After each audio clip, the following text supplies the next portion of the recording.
오늘 본문을 통해 살펴보기 원하는 것은 우리가 성도가 될 수 있는 가장 근본적인 이유가 어디에 있는가에 대한 부분입니다. 한 가지 질문을 드립니다. 사랑하는 성도 여러분, 저와 여러분은 어떻게 성도라 불리게 되셨습니까? 참 뜬금없는 질문일 수 있습니다. 왜냐하면 세상 사람들에게는 교회를 다니기만 하면 자연스럽게 성도라 불리기 때문입니다. 예수님을 믿던, 예수님을 믿지 않던 교회를 다니면 그 사람에 대하여 성도라 칭함을 받습니다. 하지만 사랑하는 성도 여러분, 우리가 성도라는 이름이 가지고 있는 그 의미를 깊이 묵상하게 된다면 성도라 불리는 것이 얼마나 큰 하나님의 은혜인가를 깨닫게 될 것입니다. 먼저 성도의 뜻은 그리스도로 말미암아 구원받고 하나님의 백성이요 자녀가 된 모든 거룩한 자를 의미합니다. 구약 시대에도 성도라는 이름이 등장합니다. 역대하 6장 41절 말씀을 보면 이렇게 기록되어 있습니다. 여호와 하나님이여 일어나 들어가사 주의 능력의 계와 함께 주의 평안한 초소에 계시옵소서. 여호와 하나님이여 원하옵건대 주의 제사장들에게 구원을 입게 하시고 또 주의 성도들에게 은혜를 기뻐하게 하옵소서. 아멘. 구약에서 말하는 성도는 선민 이스라엘을 가리키는 이름입니다. 그래서 그 의미를 보면 구분된 자, 거룩한 자라는 뜻을 가지고 있습니다. 따라서 구약시대의 성도는 하나님의 택함을 받아 구별된 이스라엘만을 가리켜 성도라 칭하였습니다. 그러나 신약에 넘어와서 성도는 그리스도로 말미암아 구원받고 하나님의 백성이요 자녀가 된 모든 거룩한 자를 의미합니다. 오늘 본문의 앞의 구절인 베드로전서 2장 4절과 5절 말씀을 함께 보겠습니다. 사람에게는 버림바가 되었으나 하나님께는 택하심을 입은 보배로운 산돌이신 예수께 나아가 너희도 산돌같이 신령한 집으로 세워지고 예수 그리스도로 말미암아 하나님이 기뻐 받으실 신령한 제사를 드릴 거룩한 제사장이 될지니라. 아멘. 방금 읽은 베드로전서 2장 4절과 5절 말씀이 성도에 대한 정확한 개념입니다. 먼저 성도는 예수 그리스도를 통해서만 가능합니다. 하나님의 택하심을 입은 보배로운 산돌이 되신 예수께 나아가는 자들에게 베풀어지는 은혜가 있습니다. 그것이 무엇입니까? 그들도 또한 예수님과 같이 산돌이 되어진다라는 것입니다. 따라서 우리가 산돌이 되기 위해서는 오직 산돌이 되시는 예수 그리스도를 통해서만 가능하다는 것입니다. 그리고 이어서 성도는 산돌이 되어 그 위에 신령한 집으로 세워져야 합니다. 여기서 신령한 집은 성전을 의미합니다. 따라서 성전은 곧 교회입니다. 성도는 산돌이 되어 하나님의 성전을 세우는 자들입니다. 따라서 이 말씀의 의미는 성도는 교회와 상관없이 사용되어질 수 없는 이름이라는 것입니다. 우리가 흔히 교회라는 단어를 들으면 눈으로 보이는 건축물을 먼저 떠올립니다. 그러나 진정한 교회의 의미는 눈으로 보이는 건축물만을 가지고 교회라 하지 않습니다. 우리가 잘 알고 있는 마태복음 16장 17절, 18절 말씀을 보면 이렇게 기록되어 있습니다. 예수께서 대답하여 이르시되 바요나 시몬아 내가 복이 있도다. 이를 내가 알게 한 이는 혈육이 아니요 하늘에 계신 내 아버지시니라. 또 내가 내게 이르노니 너는 베드로라. 내가 이 반석 위에 내 교회를 세우리니 음부의 권세가 이기지 못하리라. 에베소서 1장 22절 23절 말씀에도 이렇게 기록되어 있습니다. 또 만물을 그의 발 아래 복종하게 하시고 그 만물 위에 교회의 머리로 삼으셨느니라. 교회는 그의 몸이니 만물 안에서 만물을 충만하게 하시는 이의 충만함이니라. 아멘. 방금 읽은 두 개의 구절을 통해서 우리가 알 수 있는 것은 교회는 무엇입니까? 교회는 예수님의 교회입니다. 사람이 건축물을 세우고 사람이 그 건축 안에 채워졌다고 해서 그것이 교회가 되는 것이 아닙니다. 교회는 예수님께서 세우시는 것이 교회입니다. 예수님께서 교회를 세우시고 교회의 머리가 되시며 교회의 몸이 되십니다. 따라서 성도는 교회의 주인이 되시며 머리가 되시고 몸이 되시는 예수님과 함께 각자의 자리에서 교회를 함께 세우는 사람들입니다. 따라서 성도라는 이름은 단순히 교회에 나와서 이름을 등록했다고 불려지는 명칭이 아니라 하나님의 자녀로서, 백성으로서 함께 교회를 세워나가는 사람임을 기억해야 됩니다. 오늘 본문 9절 말씀은 이렇게 기록되어 있습니다. 그러나 너희는 택하신 족속이요 왕같은 제사장들이요 거룩한 나라요 그의 소유가 된 백성이니 이는 너희를 어두운 가운데서 불러내어 그의 기이한 빛에 들어가게 하신 이의 아름다운 덕을 선포하게 하려 하심이라. 아멘. 성도는 하나님의 택하신 족속이며 왕같은 제사장이며 거룩한 나라이며 하나님의 소유가 된 백성들입니다. 따라서 하나님의 소유가 되었다는 것은 하나님께서 우리의 인생을 끝까지 책임지시겠다는 말씀입니다. 여기서 성도가 된 우리가 깊이 깨닫게 되는 은혜가 무엇입니까? 나를 택하신 것도 하나님이시며 왕같은 제사장으로 삼아주신 것도 하나님이시고 거룩한 나라로 하나님의 소유가 된 백성으로 삼아주신 것도 모두 하나님의 은혜라는 것입니다. 사랑하는 성도 여러분, 이 하나님의 은혜가 깊이 깨달아지는 은혜가 있기를 주님의 이름으로 축원하여 드립니다. 아무리 자격 없는 나를 하나님께서 택하여 불러주셨습니다. 내 자신을 보면 구원받을 만한 그 어떠한 자격이 없습니다.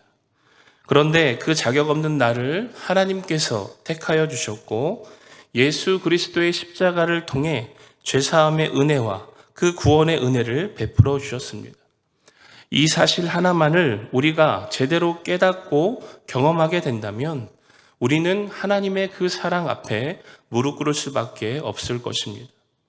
오늘 이 하나님의 사랑이 우리의 마음에 깨달아짐으로 매일의 삶이 그 사랑 가운데서 풍성한 은혜를 받아 누리는 성도님들이 되시기를 주님의 이름으로 축원하여 드립니다.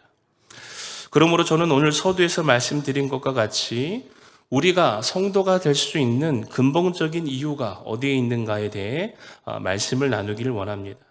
오늘 본문 10절 말씀을 다시 한번 보겠습니다.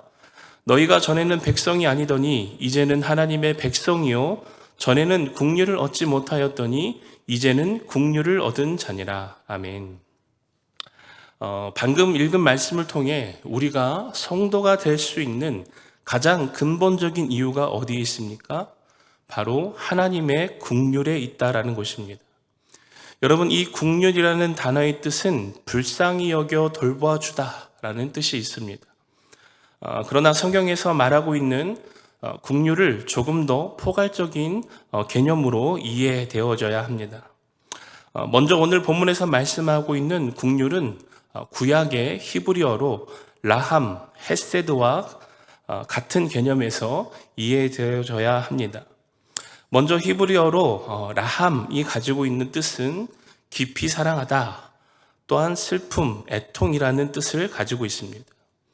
따라서 이 라함은 상대방의 처지를 깊이 이해하고 그들의 입장에서 슬픔을 느낀다는 뜻으로 하나님의 국률을 표현할 때 사용되어지는 단어입니다. 또한 헤세드는 자비라는 뜻으로 상대방의 감정을 공감할 뿐만 아니라 상대방의 어려움을 타개하기 위하여 실제적으로 행동하는 구체적인 도움을 주는 것까지 포괄하는 개념으로 이 헤세드가 사용되어집니다. 또한 우리가 국률을 이해할 때 한 가지 더 생각해야 되는 것은 하나님과의 언약 관계 안에서 이해되어져야 한다라는 것입니다. 신명기 30장 1절로 4절 말씀을 보면 이렇게 기록되어 있습니다.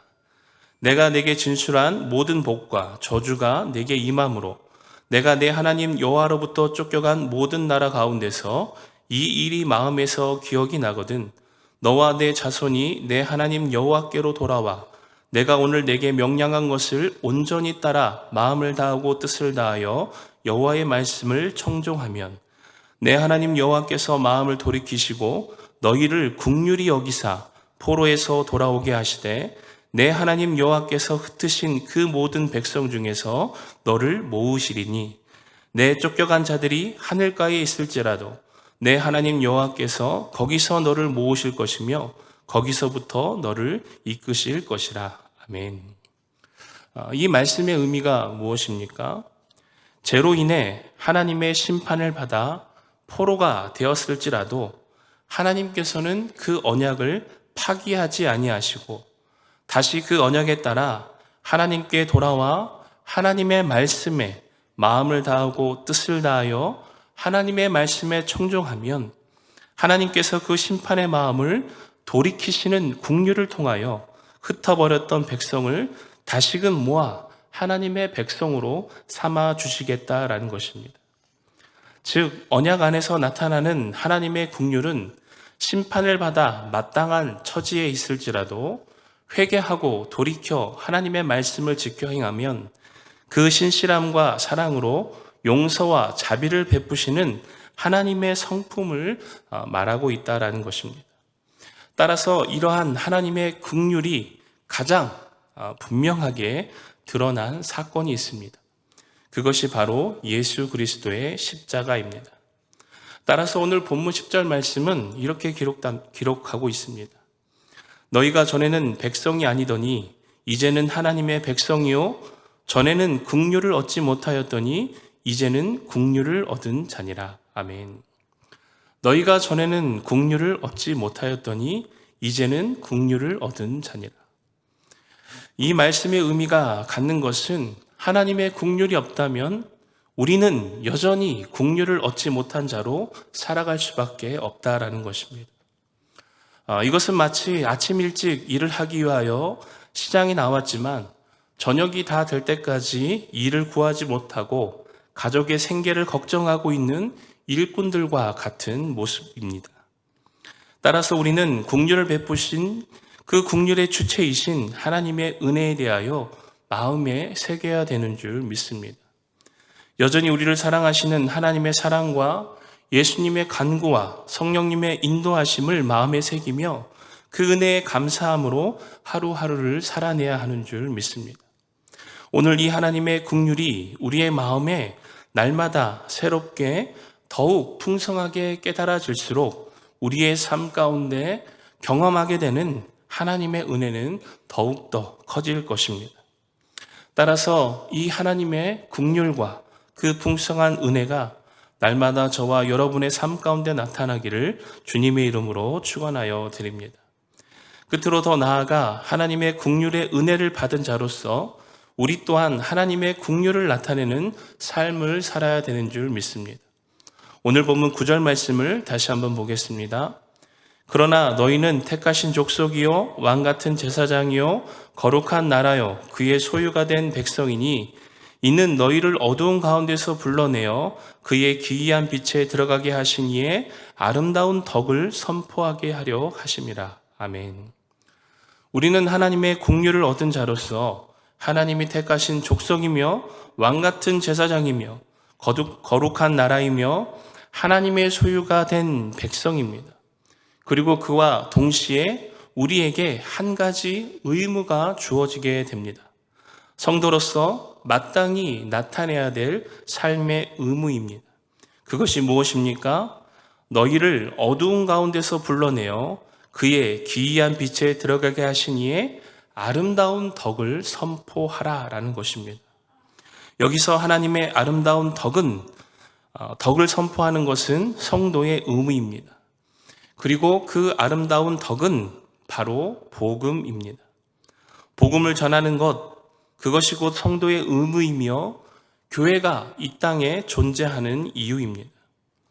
사랑하는 성도 여러분, 긍휼을 얻은 우리의 삶이 하나님의 아름다운 덕인 복음을 선포하는 삶이 되어지기를 간절히 소망합니다.